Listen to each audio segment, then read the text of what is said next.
ባህርን ሲያዩ ምን ያስባሉ?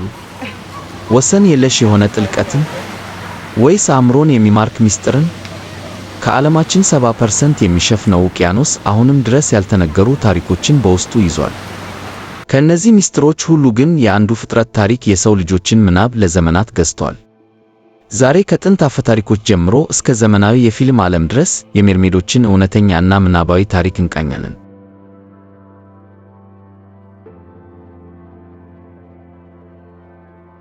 ሜርሜዶች ከየት መጡ? የአፈታሪካቸው መነሻ ምዕራባውያን አይደሉም። ከ3000 ዓመታት በፊት ወደ ጥንታዊቷ ሶርያ ብንመለስ ለመጀመሪያ ጊዜ ሜርሜድ ተብላ የምትጠቀሰው አምላክ አተርጋቲስ ነበረች። ታሪኩ እንደሚለው አተርጋቲስ የምትወደውን ሰው በድንገት ካጣች በኋላ በኀፍረትና በሐዘን ተሞልታ ወደ ሐይቅ ትገባለች። እሷም መልኳን ወደ ዓሣ ለመቀየር ወሰነች። ነገር ግን ውበቷን ለመደበቅ ባለመቻሏ ከወገቧ በላይ የሰው መልክ፣ ከወገቧ በታች የዓሣ ጅራት ይዞ ቀረ። በሌላ በኩል ደግሞ በጥንቷ ባቢሎን ኦኦነስ የሚባል ግማሽ ሰው ግማሽ ዓሣ የሆነ የወንድ ባሕር አምላክ ነበር። እነዚህ የጥንት ታሪኮች እንደሚያሳዩት የሰው ልጅ ሁልጊዜም ከባሕር ጋር የተያያዘውን ምስጢራዊነት ለመግለጽ ሲሞክር ኖሯል። በግሪክ አፈ ታሪክ ደግሞ በአብዛኛው ከሜርሜዶች ጋር የሚምታቱት ሳይረንስ አሉ። ሳይረንሶች በመጀመሪያ ግማሽ ሴት ግማሽ ወፍ የነበሩ ሲሆን በጊዜ ሂደት ግን ወደ ግማሽ ሴት ግማሽ ዓሣነት ተቀይረዋል።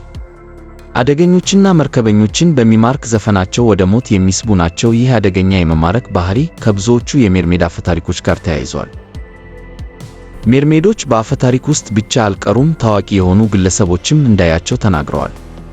ለምሳሌ ታላቁ መርከበኛ ክርስቶፈር ኮሎምበስ እንደ አውሮፓውያኑ አቆጣጠር በ1493 ዓመተ ምህረት በካሪቢያን ባህር ሲጓዝ 3 ሜርሜዶችን እንዳየ በማስታወሻ ደብተሩ ላይ አስፍሯል። ሆኖም ግን እነርሱ እንደተገለጹት ቆንጆ እንዳልነበሩና በመጠኑ ቢሆን የወንድ መልክ እንደነበራቸው ገልጸዋል።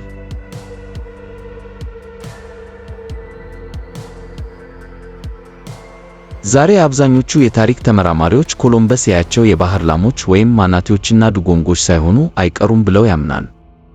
ምናልባትም ረጅም ጉዞ እና የናፍቆት ስሜት ከእውነተኛው ምስል ጋር ተቀላቅለው ይሆናል። በዓለም ዙሪያ ግን ታሪኮቹ ይለያያሉ። በስኮትላንድ እና አየርላንድ ውስጥ ሜርሜዶች ሴልኪስ በመባል ይታወቃሉ።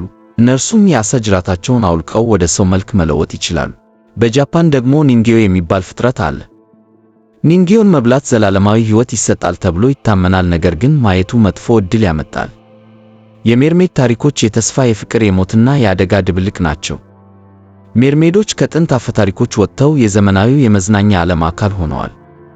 ከሁሉም በላይ ታዋቂ ያደረጋቸው ታሪክ የሃንስ ክርስቲያን አንደርሰን የ1837 ዓመተ ምህረት ትንሿ ሜርሜድ የሚለው ነው። ይህ ታሪክ አንድ ሜርሜድ የሰውን ፍቅር ለማግኘት ድምጿን ለአስማተኛ የምትሰጥበትን መስዋዕትነት ያሳያል። በኋላም በዲስኒ ካርቱን ትልቅ ዝናን አገኘ።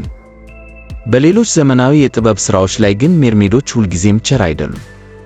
ለምሳሌ በፒራትስ ኦፍ ዘ ካሪቢያን ፊልም ላይ የባህር ላይ ወንበዴዎችን ወደ ጥልቁ የሚጎቱ አደገኛና ክፉ ፍጥረታት ሆነው ቀርበዋል። እንግዲያውስ በእርግጥ ሜርሜዶች አሉ? ሳይንስ ስለዚህ ጉዳይ ምን ይላል? እስካሁን ባለው መረጃ መሠረት ሜርሜዶች በሳይንስ የታወቁ ፍጥረታት አይደሉም።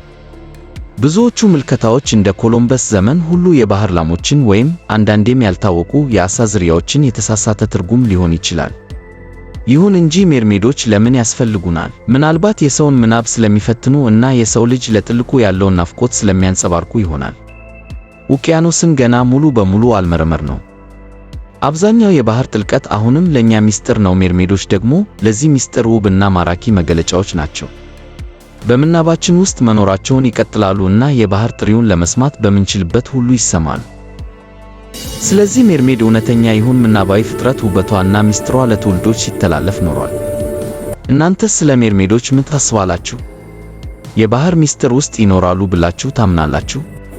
አስተያየታችሁን ከስር ኮሜንት ላይ አሳውቁኝ። ቪዲዮውን ከወደዳችሁት ላይክ ማድረግና ለሌሎች ጓደኞቻችሁ ሼር ማድረግ እንዳትረሱ። ሰብስክራይብ በማድረግ የቤተሰባችን አባል ይሁኑ። በሚቀጥለው ጊዜ በሌሎች ቪዲዮ እስክንገናኝ ድረስ ሰላም ሁኑ።